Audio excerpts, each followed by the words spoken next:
लगभग 2613 एसएमसी शिक्षकों की नियुक्तियों को हाईकोर्ट ने रद्द करने के सरकार को आदेश दिए हैं, जिससे शिक्षक सड़क पर आ गए हैं। कांग्रेस विधायक और महासचिव विक्रमादित्य सिंह ने सरकार पर आरोप लगाया है कि सरकार अध्यापकों के पक्ष में कोर्ट में सही दलील नहीं दे रही है, जिस वजह से शिक्षकों की नियुक्ति को कोर्ट ने रद्द करने के आदेश दे दिए हैं। कांग्रेस महासचिव विक्रमादित्य सिंह ने कहा है कि एसएमसी शिक्षकों ने कोरोना महामारी और इससे पहले दूरदराज के क्षेत्रों में बेहतरीन शिक्षा प्रदान करने का काम किया है और 2012 में इन शिक्षकों को तत्कालीन हालातों को मद्देनजर रखते हुए पूरी पात्रता के आधार पर नियुक्ति दी थी, ताकि बच्चों की पढ़ाई बाधित न हो सके। विक्रमादित्य सिंह ने कहा कि हाईकोर्ट के निर्णय का वे भी सम्मान करते हैं, लेकिन कोई कानूनी रास्ता अपनाकर शिक्षकों को राहत देने पर सरकार को विचार करना चाहिए। विक्रमादित्य सिंह ने कोरोना के मामलों में हर रोज हो रही वृद्धि पर चिंता जाहिर की और सरकार की कोरोना से निपटने की व्यवस्थाओं पर सवाल खड़े किए हैं।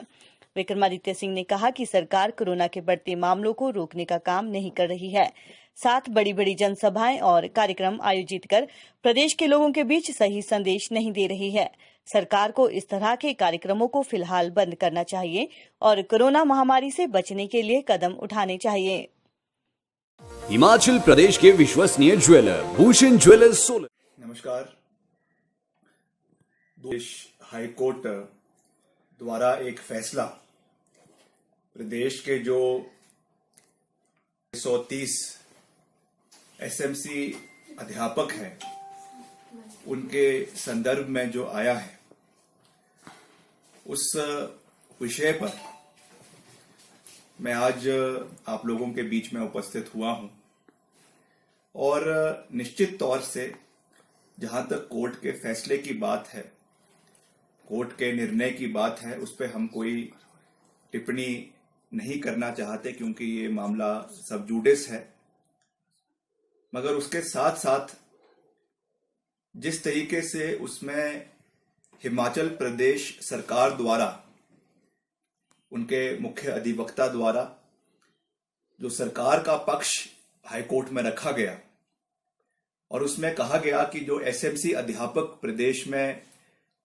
समय समय पर लगाए गए हैं, ये एक स्टॉप गैप अरेंजमेंट है, यानी कुछ ही समय के लिए ये अध्यापक लगाए गए हैं। मैं समझता हूं कि ये सरकार की मंशा को और सरकार की जो एक सोच इन अध्यापकों के प्रति है उसको दर्शाता है। ये बहुत दुर्भाग्यपूर्ण है कि सरकार द्वारा जो एसएमसी टीचर्स जो पिछले बहुत सालों से और खास रूप से जो प्रदेश के सबसे पिछड़े हुए क्षेत्र है, प्रदेश के जनजातीय क्षेत्र है, प्रदेश के जो ट्राइबल एरियाज है, वहां पे अपनी सेवाएं दे रहे हैं और जो एनसीटीई के और आरटीई के जितने भी नॉर्म्स है उसको फुलफिल करने के बाद जो एसडीएम की कमिटी, सब डिविजनल मैजिस्ट्रेट की कमिटीज अलग अलग डिविजन्स में फॉर्म की गई थी, उनके माध्यम से इनकी नियुक्तियां हुई थी। और खास रूप से जब 2 साल तक कोई रिक्त पद इन स्कूलों में दुर्गम क्षेत्रों में पड़े हुए थे, उसके बाद एसएमसी की नियुक्तियां जो है वो प्रदेश के अंदर करवाई गई थी। और हैरानी की बात यह है कि पिछले दिसंबर 2019 से इनको अभी तक जो है सरकार द्वारा कोई वेतन नहीं मिला है। और मुख्य रूप से जो कोरोना का समय पिछले 3 महीने में जो कोरोना काल प्रदेश में रहा है, उसमें और अध्यापकों की तरह और कर्मचारियों की तरह पैरा टीचर्स या पीटीए या और जो हमारे शिक्षक हैं, उनके तर्ज पे एसएमसी टीचर्स ने एक बहुत महत्वपूर्ण भूमिका जो है इस कोरोना काल में निभाई है। कोरोना वॉरियर्स के रूप में उन्होंने जगह जगह पे जो सरकार के निर्देश है, सरकार के जो कार्य है, उसको करने का प्रयास किया है। इस संदर्भ में ये बहुत महत्वपूर्ण है कि हमको इसको राजनीतिक दृष्टिकोण से देखने की आवश्यकता नहीं है। ये केवल 2630 अध्यापक नहीं है, मगर इनके साथ इनके परिवार के लोग भी जुड़े हुए हैं, जो आज इस फैसले की वजह से जमीन पर आ चुके हैं, सड़क पर आ चुके हैं। और ऐसा नहीं है कि और राज्यों की तुलना में, चाहे उत्तर प्रदेश की बात है, चाहे दिल्ली की बात है, जहां पर जो है ये शिक्षा मित्र जो है उत्तर प्रदेश के अंदर भी रखे गए थे, और वैसे ही दिल्ली में भी जो ऑर्डिनेंस के माध्यम से,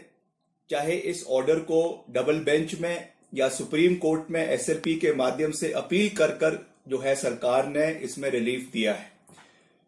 तो मैं यही कहना चाहूंगा कि ये कोई राजनीतिक मसला नहीं है। मेरा सरकार से, मुख्यमंत्री जी से, शिक्षा मंत्री जी से ये निवेदन रहेगा कि इस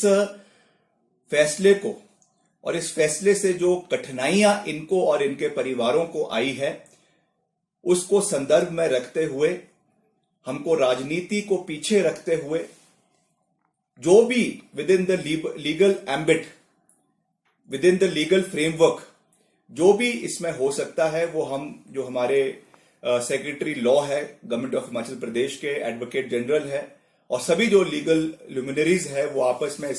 बैठ के इस मसले पे उसको डिस्कस करें, और जो भी इसका आगे लीगल जो है इसका रास्ता निकलता है, जैसा मैंने कहा कि whether the petition has to be filed before the double bench of the honourable high court और in the form of SLP with the honourable supreme court, वो फैसला सरकार ने लेना है, या ऑर्डिनेंस के माध्यम से इनको रिलीफ देना है, वो मसला सरकार ने देना है। दूसरी ओर मैं ये भी कहना चाहूंगा कि प्रदेश में हम चाहते हैं कि रिक्रूटमेंट प्रोसेस के अंदर पारदर्शिता हो।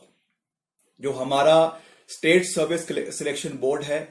या सबऑर्डिनेट सर्विस सिलेक्शन बोर्ड है, दोनों जो, चाहे वो शिमला का कमीशन है चाहे हमीरपुर का कमीशन है, हम चाहते हैं कि वर्तमान में भी और भविष्य में भी सारी रिक्रूटमेंट्स जो है वो इसके माध्यम से हो।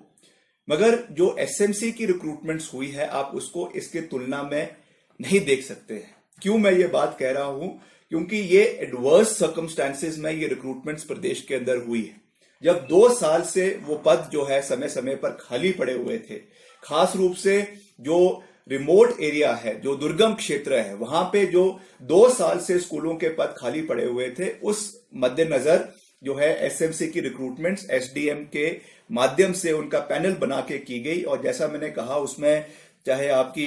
एनसीटीई की है चाहे आरटीई की है, दोनों जो मान्यता को मद्देनजर रखते हुए इनकी रिक्रूटमेंट हुई है। तो मेरा ये निवेदन